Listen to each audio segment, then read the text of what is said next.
Pemirsa, terima kasih pian masih bersama kami. Berita selanjutnya mengabarkan Ditres Narkoba Polda Kalimantan Selatan berhasil mengungkap kasus peredaran gelap narkotika jenis sabu-sabu wan ekstasi dengan barang bukti yang berhasil diamankan sebesar 70,7 kg sabu, wan 9.560 biji ekstasi serta serbuk ekstasi seberat 67,57 gram.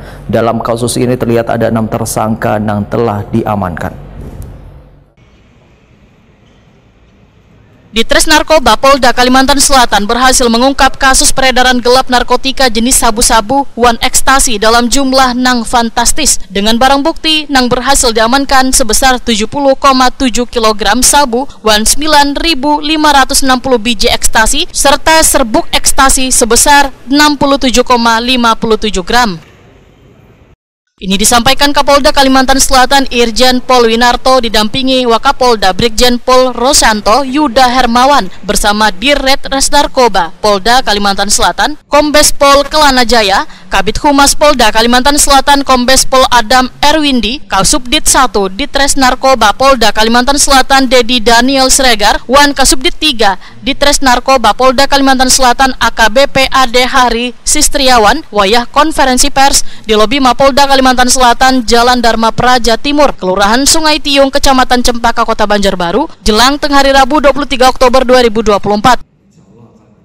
Dalam kasus ini terlihat ada 6 tersangka yang diamankan di Ditres Narkoba Polda Kalimantan Selatan.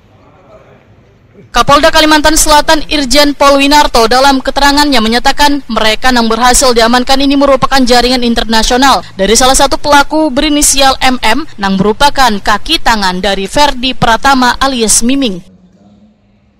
MM berperan sebagai operator peredaran narkotika di 3 wilayah yaitu Jakarta, Surabaya, dan Bali. Ini memang diawali dari LP yang dari Banjarmasin sebanyak 9 kilo, lalu kita kembangkan sampai ke provinsi lain dengan mendapati 51 kg. Setelah 51 kg kita kembangkan lagi, ternyata masih ada kita masih lagi, itu dapat sekitar 10 kg. Jadi dari hasil 3 BKP ini kita mendapat 6 tersangka yang sudah kita amankan. Apa ini terkait jaringan kredit juga, Jenderal? Terkait jaringan kredit sama pengembangannya saja, Jenderal? Ya, ini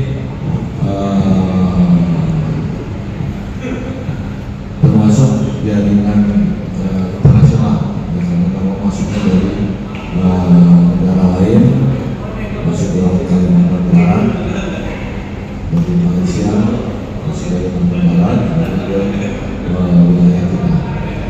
Jadi diindikasikan nama-nama jaringan ke selanjutnya ke ini.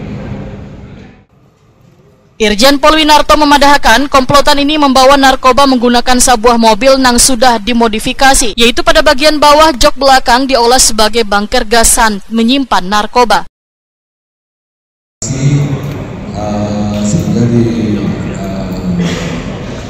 di bawah joknya dimodifikasi sebagai penyimpanan barang narkoba ini. Jadi memang sudah disiapkan.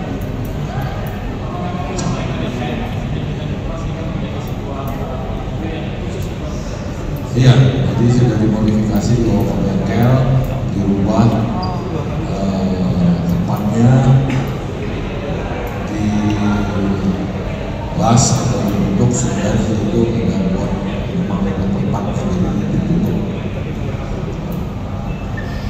Jadi bisa dilihat BBM mobilnya.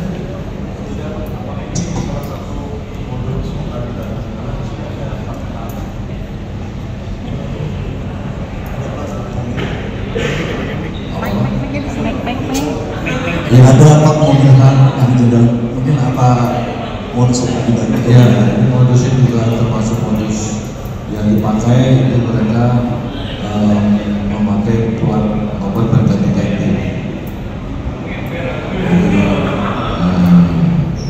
Setiap wilayah dia mungkin tukar plat nomornya untuk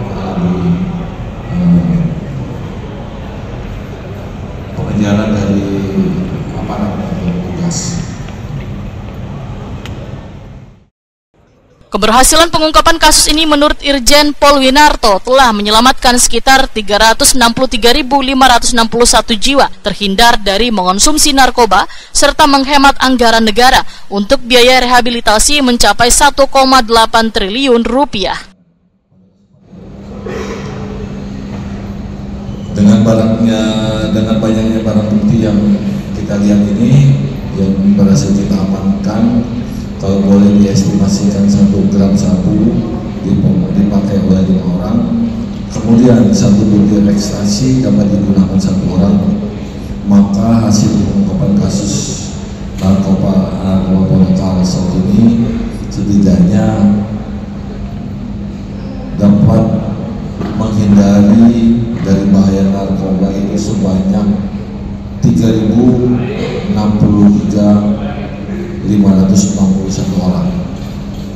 Kalau kita asumsikan biaya rehab itu memakan biaya per orang itu sebesar 5 juta per bulan, maka dapat kita simpulkan atau menghemat biaya negara itu sekitar 1,8 triliun. Keenam pelaku ini mendekam di rumah tahanan Polda Kalimantan Selatan Wan dikenakan pasal penyalahgunaan narkoba dengan ancaman hukuman seumur hidup. Sudah berapa banyak mobil yang dikoding? Nah, ini yang berapa mobilnya? Yang terakhir.